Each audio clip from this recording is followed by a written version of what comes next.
श्रुति आर्यन के बेडरूम में एंटर हुई और अपने पीछे दरवाजा बंद कर लिया। उसने रूम में चारों ओर जब नजरें घुमाई तो देखा पूरा रूम बिखरा पड़ा था। सारे खिलौने टूटकर यहाँ वहां बिखरे पड़े थे। श्रुति ने देखा रूम के ठीक बीचों बीच एक बीन बैग पर अपने घुटने के बीच मुंह छुपाकर एक बच्चा बैठा था। श्रुति बीन बैग के पास चलकर आई, अपने घुटनों पर बैठकर बिल्कुल धीमी आवाज में बोली, हाय, I am Shruti. Hi, I am रिया। श्रुति ऐसे कई बच्चों से मिली थी जो अपने आप को कोई और आइडेंटिटी मानते थे। Wow, such a beautiful name, रिया।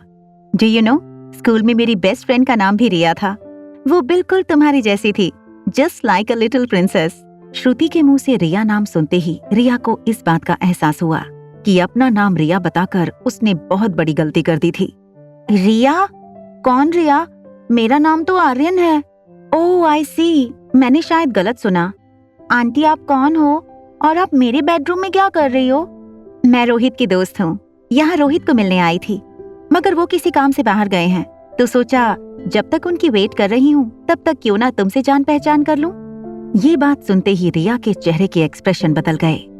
उसे अपनी मॉम के लिए जेलसी फील होने लगी। But my dad loves my mom. और तुम्हारी मॉम कहाँ है? वो यही है, हमारे आसपास। डॉक्टर श्रुति को ये लगा कि आर्यन बहुत सेंसिटिव है। उसने अपने मन के अंदर 2 पर्सनैलिटीज डेवलप की हैं। एक में वो अपने आप को रिया समझता है, दूसरी उसकी माँ जो हकीकत में थी ही नहीं, बस शायद उसके दिमाग की एक सोच थी। श्रुति ने अपनी बैग से कुछ कलरफुल पेपर निकाले। हर पेपर पर किसी कार्टून की तस्वीर थी और अलग अलग सवाल, जैसे favourite actor, favourite toy, hobbies. Shruti ने सारे पेपर रिया के हाथ में देकर कहा, जब तक तुम्हारे पापा वापस नहीं आते तब तक हम गेम खेलते हैं।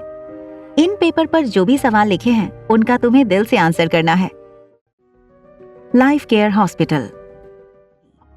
डॉक्टर अग्रवाल की कैबिन में चाय पीते पीते डॉक्टर अग्रवाल ने रोहित से कहा, आई एम सॉरी रोहित, मैं तुम्हें बताना ही भूल गया कि आज श्रुति आर्यन से मिलने आने वाली है। आई अंडरस्टैंड डॉक्टर, मैं जानता हूँ मैं आपको ये रिक्वेस्ट बहुत बार कर चुका हूँ, but today we have a chance. Doctor Amrita चाहे कितने भी फीस मांगे मैं देने के लिए तैयार हूँ। बस दादी का ऑपरेशन करने के लिए राजी हो जाएं किसी भी तरह। हम कब मिल सकते हैं उनसे? देखो, ऑपरेशन और कम से कम 2 घंटे चलेगा, उसके बाद तुम उनसे मिल लेना। तब तक तुम अगर चाहो तो ऑपरेशन थिएटर के बाहर वेटिंग एरिया में वेट कर सकते हो। रोहित का फोन बजने लगा। फोन की आवाज अंदर ना पहुंचे, इस डर से रोहित ने मोबाइल को साइलेंट किया। दौड़कर हॉस्पिटल के स्टेयरकेस पर चला गया। जब रोहित ने फोन उठाया तो सामने से एक लड़की की आवाज आई, hello mister Marwah, I am doctor Shruti Verma. Oh hello doctor, आप आर्यन से मिली? How was your session? It was great. Aryan is a very interactive boy for his age, but what doctor please tell me, क्या हमें आर्यन को स्पेशल स्कूल में डालना पड़ेगा? नहीं नहीं, ऐसी कोई बात नहीं है। इनफैक्ट वो अपनी उम्र के बच्चों से ज्यादा इंटेलिजेंट है। My observations are that Aryan mistaken identity का शिकार है। अपने आप को लिटिल प्रिंसेस समझता है। उसकी सारी हॉबीज, उसकी सारी लाइक्स डिसलाइक्स बिल्कुल ऐसी हैं जैसे किसी लड़की की होनी चाहिए। ये बात सुनकर रोहित बिल्कुल खामोश हो गया। Mister Marwa, there is nothing to worry about. इस चीज का इलाज करने की कोई जरूरत नहीं है। वक्त के साथ सब कुछ ठीक हो जाएगा। दुनिया में कई ऐसे लोग हैं जो शरीर से स्त्री या पुरुष होते हैं, लेकिन उनका मन बिल्कुल उनके लिंग के विपरीत होता है। मेडिकल वर्ल्ड में ये कोई बीमारी नहीं, it's just a state of mind. और आर्यन के केस में ऐसा ही हुआ है। वो अपनी माँ को देख सकता है। आर्यन ने अपने मन में उसकी माँ को जन्म दिया है। उसे लगता है कि वो औरत उससे बातें करती है। आर्यन अपनी माँ को लेकर बहुत पॉजेसिव हो गया है। आपसे एक रिक्वेस्ट है, किसी भी वक्त आर्यन को ये एहसास मत होने देना कि वो जो सोच रहा है वो गलत है। ऐसा करने से उसकी मानसिक हालत बिगड़ सकती है। ये उसके लिए एक बहुत बड़ा शॉक होगा जब उसे ये पता चलेगा कि वो जिसे सच समझ रहा है वो रियलिटी है ही नहीं। I will counsel him and slowly bring him back to reality. Rohit गहरी सोच में ऑपरेशन हॉल के कॉरिडोर में एक बेंच पर बैठ गया और डॉक्टर अमृता का इंतजार करने लगा। उसके ठीक सामने की बेंच पर प्रीति बैठी थी। Operation theatre. लगभग 3.5 घंटे बीत चुके थे। ऑपरेशन अपने आखिरी स्टेज पर था। अनिका ने ज्योति बुआ के सर पर आखिरी 2 स्टिचेस लगाए। फिर घाव को ढकने के लिए सर पर ड्रेसिंग कर ली। Operation successful. सभी ने अनिका को कांग्रेचुलेट किया। नर्स ज्योति बुआ को वार्ड में शिफ्ट करने के लिए तैयार करने लगी। बाकी के डॉक्टर और जूनियर्स ऑपरेशन थिएटर से बाहर निकलने लगे। ऑपरेशन थिएटर का दरवाजा खुलते ही रोहित अपनी बेंच पर से खड़ा हो गया। प्रीति दौड़कर बाहर निकलते डॉक्टर के पास पहुंच गई। चीयर अप यंग लेडी, तुम्हारी मम्मी का ऑपरेशन सक्सेसफुल हो गया है। जैसे ही अनिका ऑपरेटिंग रूम से बाहर आई, उसने देखा कि सारा रास्ता ब्लॉक था। उसने ये भी देखा कि ठीक भीड़ के उस तरफ रोहित खड़ा डॉक्टर अमृता का इंतजार कर रहा था। अंदर वाली नर्स हाथ में ट्रे लेकर बाहर निकली। आगे कोई जगह न होने की वजह से वो नर्स वहीं रुक गई। अनिका को एक आइडिया आया। उसने जानबूझकर अपना हाथ ट्रे पर मार दिया और ट्रे जमीन पर गिर गई।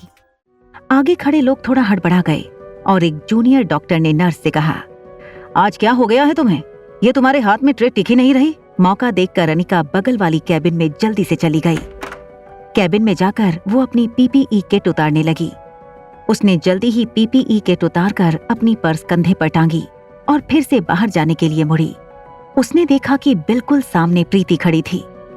अनिका और प्रीति कुछ देर तक एक दूसरे को देखते रहे। प्रीति की आंखों से निकलते आंसू देखकर अनिका की आंखों में भी पानी आ गया। प्रीति धीरे धीरे कदमों से अनिका की ओर बढ़ने लगी और जैसे ही उसके पास आई, प्रीति अनिका के पांव पड़ गई। मुझे माफ कर देना दीदी, मैंने आपको गलत समझा, मुझे माफ कर देना। दीदी, मैं तो सोच भी नहीं सकती थी कि आप ही डॉक्टर अमृता हो। ये बात सिर्फ हम दोनों के बीच ही रहनी चाहिए, समझी? प्रीति ने हंसते हुए अनिका को हक किया। अनिका को पीछे से दरवाजा खुलने की आवाज आई। वो मन ही मन प्रार्थना कर रही थी कि बस किसी तरह पीछे रोहित ना हो। थैंक गॉड, मैंने तो समझा मैंने आपको मिस कर दिया। बाहर खड़े डॉक्टर्स को जब मैंने पूछा डॉक्टर अमृता कहाँ है, तो सब कहने लगी कि शायद वो चली गईं। लकीली आप मुझे यहाँ मिल गईं। प्रीति और अनिका एक दूसरे को देखने लगे। प्रीति को लगा कि आज रोहित के सामने अनिका का राज खुल जाएगा। अनिका ने मुड़कर रोहित की ओर देखा। सामने अनिका को देखकर रोहित चौंक गया। आगे की कहानी जानने के लिए देखें अगला एपिसोड सिर्फ पॉकेट एफएम के यूट्यूब चैनल पर। और एक लड़की को देखा तो के सारे एपिसोड को सुनने के लिए डिस्क्रिप्शन में दी गई लिंक से डाउनलोड करें पॉकेट एफएम ऐप।